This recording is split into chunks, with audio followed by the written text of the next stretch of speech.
Señores, seguimos con el programa y presentamos a nuestra próxima invitada. Lola Arias. Nació en Buenos Aires en 1976. Es escritora, dramaturga y directora de teatro. Dirigió sus obras en varios países y organizó el festival Ciudades Paralelas. Es autora de Mi vida después, Striptease y El amor es un francotirador. Los Postnucleares es su primer libro de relatos. Bueno, ustedes se acuerdan que estuvo el año pasado Lola Arias acá en el programa. Comentamos Mi vida después, que estaba en ese momento en cartel. Pasaron bastantes cosas desde ese momento. El otro día fui a ver, pusieron una especie de Mi vida después chileno, con actores chilenos y con la situación chilena, ¿no? Y leí también un libro que salió en el año pasado, pero no lo había leído todavía, que Los Postnucleares, que es el primer libro de cuentos de Lola Arias. Así que de todo eso vamos a hablar porque está, pienso, muy relacionado. ¿Cómo se llama la obra con los chilenos que vi? El año en que nací. El año en que nací. Y bueno, es lo que habíamos visto en Mi vida después, jóvenes nacidos en los 70, de distintas procedencias, porque acá pasa lo mismo, hay hijos de desaparecidos, hay hijos de militares también, hay de todo, son jóvenes y cuentan sus experiencias. Acá chilenos, ¿no es cierto? Hijos de pinochetistas, hijos de gente que luchó contra el régimen de Pinochet. Se mantiene esa idea, pero al cambiar, digamos, el material o el territorio sobre el que se trabaja, también cambia el contenido, ¿no? ¿Cómo fue se puso 2 veces, creo, dentro de un ciclo de teatro chileno que se hizo en el Sarmiento? Bueno, en realidad cuando hicimos Mi vida después en Chile, en Santiago, dentro del Festival Teatro a Mil, la directora del festival me invitó para hacer un taller donde jóvenes, digamos, nacidos en la época de la dictadura chilena, reconstruyeran la vida de sus padres durante esa época. Yo le dije que sí, que aceptaba hacer el taller, pero que tenían que ser, digamos, tenía que haber historias, o sea, que las personas que se tenían que presentar tenían que tener algo que contar. Entonces hicimos una convocatoria abierta y se presentaron 50 personas que hicieron un cuestionario donde tenían que contestar qué habían hecho sus padres durante la dictadura, cómo había sido su vida en esa época. Ahora estas personas no eran actores. No necesariamente. ¿Sí o no? Depende. No necesariamente, claro, porque había algunos actores y otros no. Porque de hecho de esos 50 yo entrevisté 25 y de esos 25 quedaron 12, que son los que están en la obra. Al final quedaron 11. Y tienen historias muy distintas y algunos de ellos son actores. Hay una que es una jugadora de fútbol, que es la hija de una militante del MIR que fue asesinada durante la dictadura y cuenta, digamos, cómo fue la vida de su madre y también cómo fue la vida de ella. Porque lo más interesante en ese caso es Alexandra, que es esta exfutbolista. En realidad lo que cuenta es que su madre, digamos, se exilia en Suiza con su padre, los dos miristas, y cuando están en Suiza deciden ir a Cuba a entrenarse para hacer la operación retorno, volver a Chile a, digamos, a tratar de frenar el golpe, digamos, frenar la dictadura. Sí.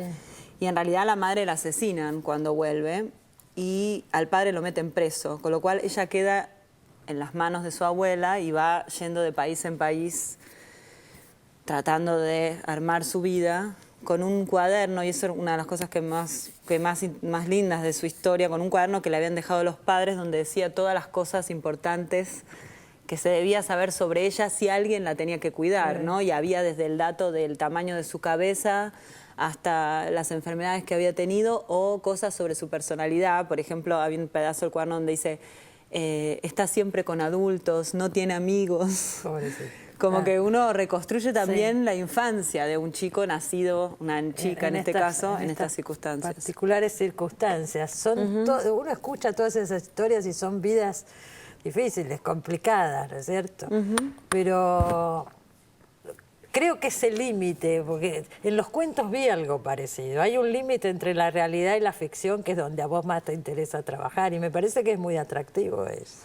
Bueno, en el caso del año en que nací, digamos, todo lo que ellos cuentan, así como en Mi vida después, es todo real. Claro. O sea, yo reconstruyo a partir de documentos la vida de esas personas. Claro.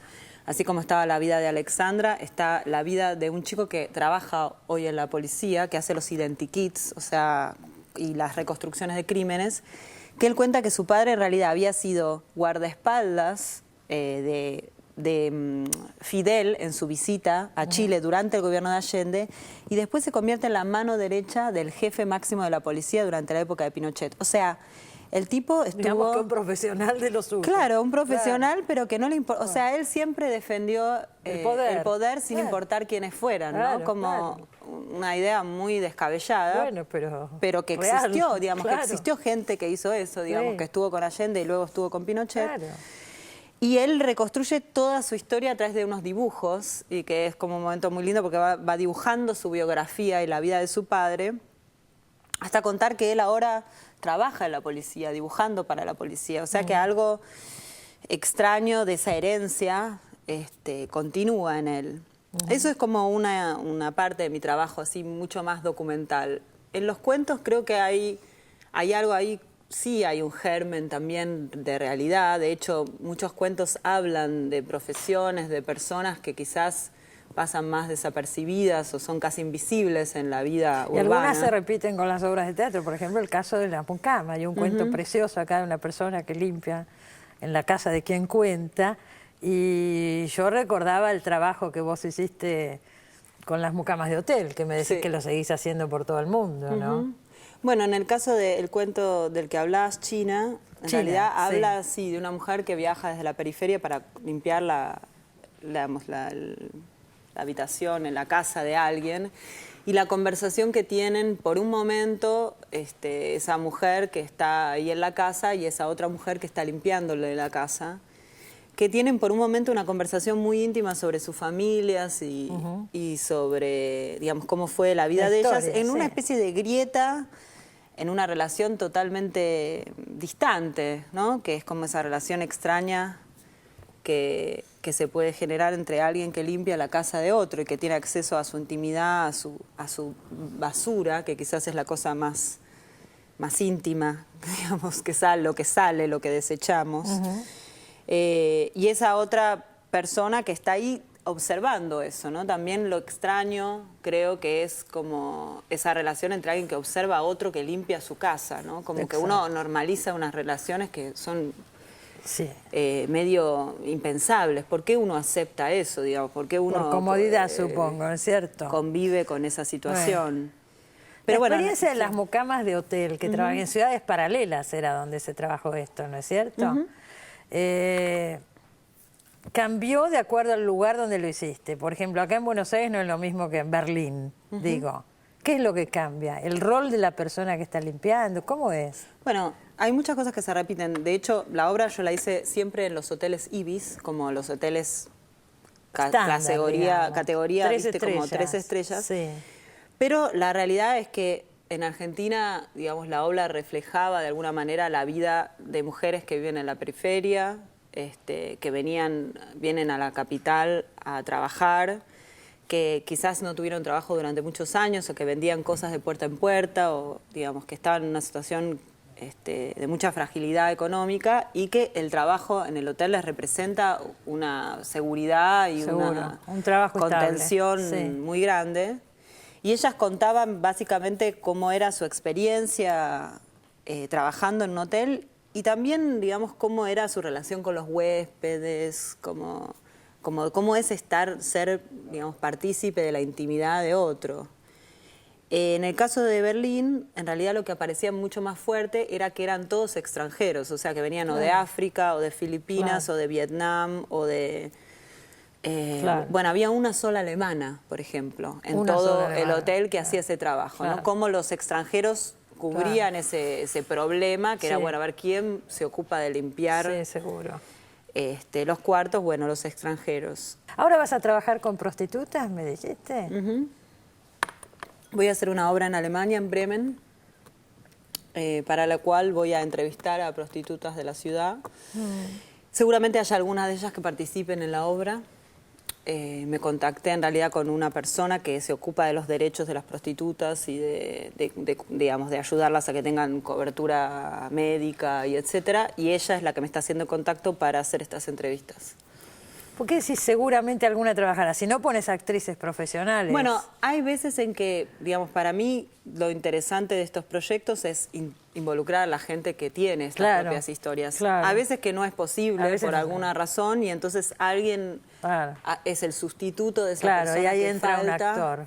Y ahí entra un actor que va a contar, va a decir, bueno, porque no, esto es la historia yo no de diría otro. nunca que esto sucede porque Lola diga, no, esta persona por ahí no da bien en escena, porque se ha animado a poner bebés en escena. Una tortuga había, me acuerdo, en la representación del año pasado. O sea, factores que uno no sabe por dónde van a disparar. Yo la del bebé no la vi, pero sé que fue así. Sí. Era una separación, creo, entre una pareja y se referían todo el tiempo a este bebé, entonces dijiste, pongo al bebé. Bueno, el texto es la última conversación telefónica de una pareja que tiene un bebé y la obra era con la actriz, que era la madre del bebé, Natalia Miranda, y su bebé, y el actor que hacía del padre. Y en realidad durante toda la obra vos escuchabas la conversación telefónica que ellos tenían y veías un bebé haciendo lo que hacen los bebés, o sea, lo que quieren. Lo que quieren. Igual la gente, cuando venía a ver la obra, me preguntaba cosas como, ¿vos tenés un control remoto? Claro, ¿cómo manejás ¿Cómo lográs esto? que el bebé haga tal gesto o tal cosa en ese momento? ¿Y lo hacía el bebé? ¿O no? Depende. Bueno, no, el bebé obviamente hacía lo que quería, yo me pero acuerdo, la uno obra que yo vi, interpretaba. la tortuga tenía que ir o para acá o para allá, y vos nunca sabías para dónde iba a ir. Claro. Supongo que en cada representación iba para un lado diferente.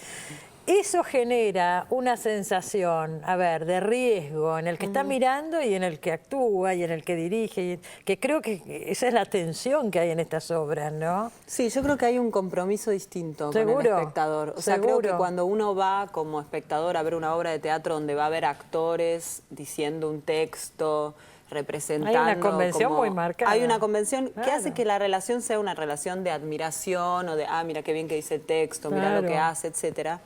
Y cuando uno va a ver a alguien que cuenta una historia que es su propia experiencia o lo que investigó y lo que pensó, hay una relación mucho más fuerte, que es ¿qué hago con eso que el otro me cuenta? Que muchas veces es muy difícil de, digamos, de escuchar. A veces es casi una confesión o un secreto familiar. Y que ese compartir de esa persona, digamos, con el público genera en el público también una responsabilidad. Es decir, bueno, ¿qué hago con esto que me contaron? Exacto. ¿Cómo lo incorporo? ¿Cómo lo pienso? Seguro. ¿A quién se lo cuento? Pero recordemos también que no es solo testimonio, es teatro. O sea, está la representación. Es ese delgado límite, ¿no? Y creo que ahí está lo interesante de todo esto. Lola Arias, bueno, dirige, escribe sus propias obras, escribe cuentos, escribe poesía, compone canciones y leí por algún lado también canta, ¿es así? Sí, ¿Cantás? sí. Tengo 2 discos que sacamos con Ulises Cosi.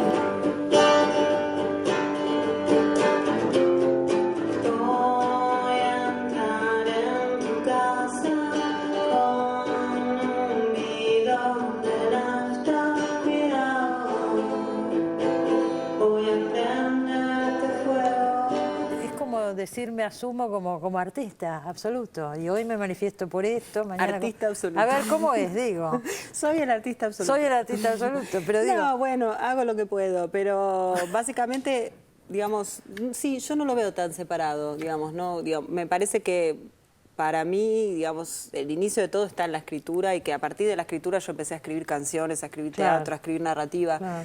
Pero el Veo inicio las está cosas acá. conectadas, digamos, a través de la escritura. Y me parece que las formas de los proyectos tienen que ver con el desarrollo que fue teniendo mi trabajo a lo largo de los años y que va un poco, digamos, sí, cambiando como cambio Es yo. muy interesante eso y también pienso que es una marca de época, porque tradicionalmente no era así, entonces es un fenómeno, vos no sos la única, uno observa, ¿no? Son cosas que se están dando y además lo hacen bien, porque todo está bien, las obras de teatro están muy bien, los cuentos, hay cuentos acá que son excelentes, yo recomiendo este libro.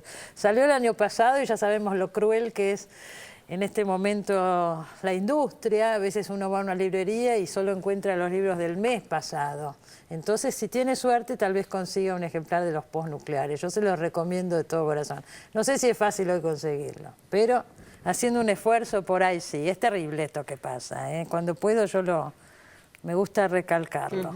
Bueno, suerte con los proyectos por el mundo. gracias. Está Dubati, Jorge Dubati en el bloque que viene y seguramente vamos a hablar de este éxito del teatro argentino en todo el mundo, que es un fenómeno real y a tener en cuenta. Gracias, Lola, por haber Gracias venido. a vos por invitar. Nos vamos al corte, ya venimos.